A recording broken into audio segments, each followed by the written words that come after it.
just saw your resume Yes. from Vasa, right? Yes. So you know Eduardo Naveda? Oh, yes. Yeah. Yeah, Eduardo also coached the youth orchestra that I was in. Yeah, he's a great friend of mine. Oh, that's wonderful. I know what he's saying about counting in Portuguese. Very It's amazing that, yeah, well, fiddle. And you play fiddle as well, right? Yes. Amazing, it's so great. Yeah. How did it come? Are you a musician too? Yes, I'm an amateur musician. But I'm very involved with this project that I love so much.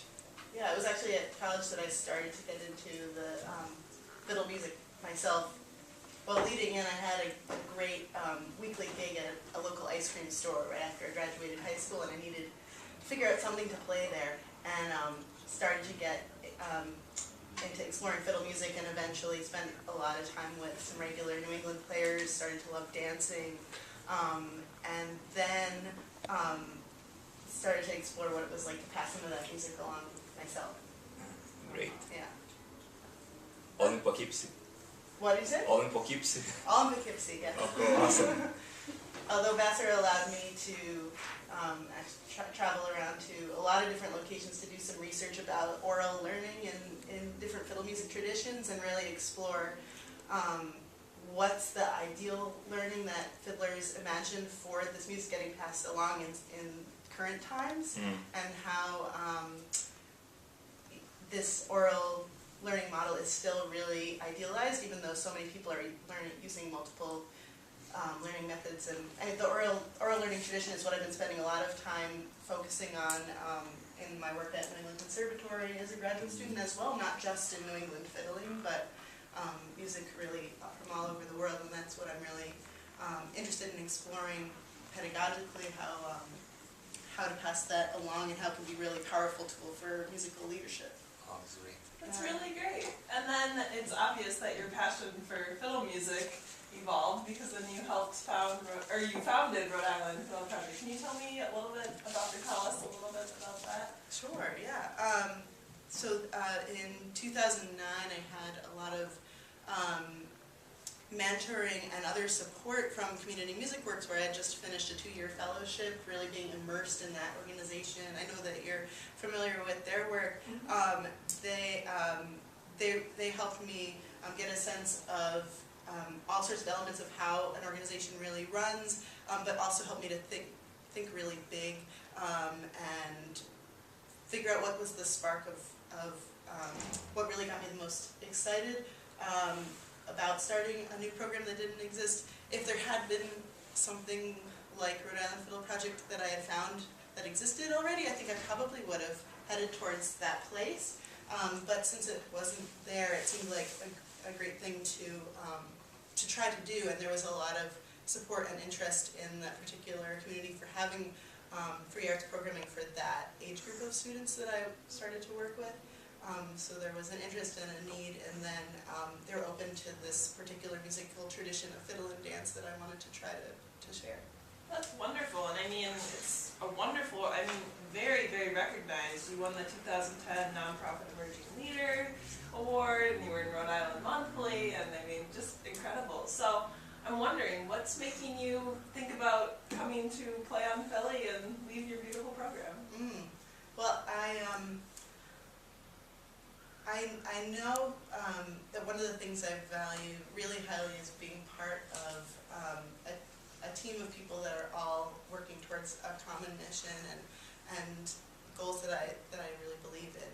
And while it's been an incredible experience starting something from scratch, and it's been a pretty good challenge as well keeping that going while I've been in graduate school.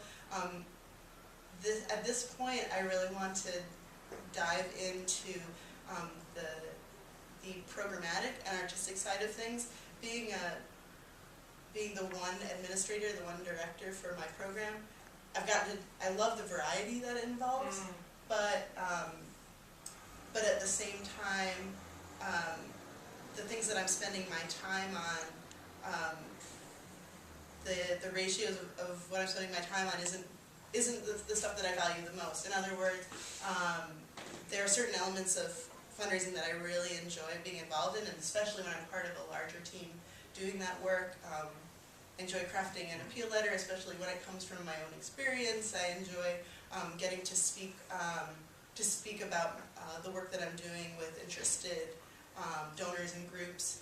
But I'm currently spending about 80% of my time on the fundraising work, and also in a pretty isolated way.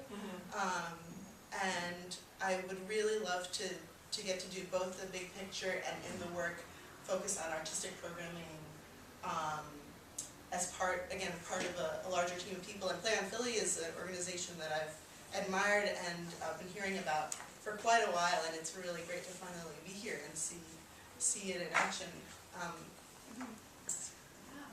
So on that note, your enthusiasm for programmatic development and knowing that pop is predominantly a classical, as it stands now, classically based program. So I'm wondering, seeing how your love of Americana folk music, and even I guess you're traveling to Japan, I don't know exactly what you studied there, but that's interesting too. But in what ways are you thinking of bringing that into the vision, artistic vision of pop, and even your dance experience too?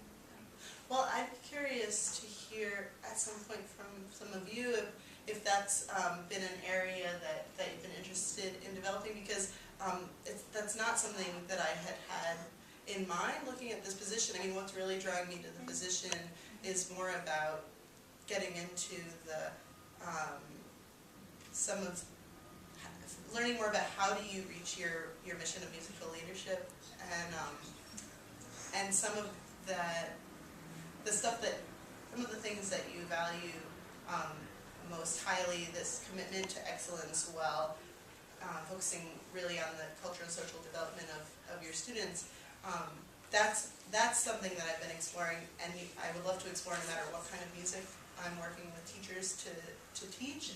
And I would love to work with the teachers and artists that are at POP and figure out for each of them what's their own path to helping students develop that leadership, musical leadership, social leadership, and that excellence piece at the same time. Because I think for every teacher, it's a very different experience coming to that balance of how do I expect some very difficult things from my students from a large group, and also encourage the curiosity and creativity and exploration that this kind of great music involves, and that we're trying to pass along about this music, whether it's in classical music or fiddle music.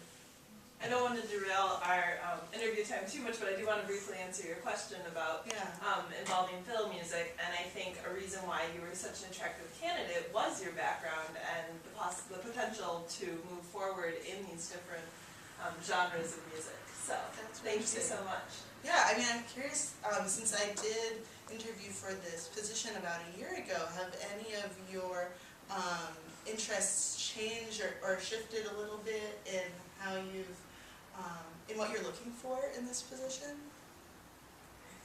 I think that I'm Monique and I'm the site coordinator, and it's awesome to have you in this interview. And if you look at Play on Philly, there's so many things going on. So we're classically focused, and we have about 20 concerts a year, which is basically almost one every 2 weeks, so to say. And so most of our concerts have been classically driven. And so we are looking for ways that can sort of expand that a bit, whether it's in the holiday time or whether it's around different festival times, how we can expand our repertoire and how we can also get the kids into new experiences.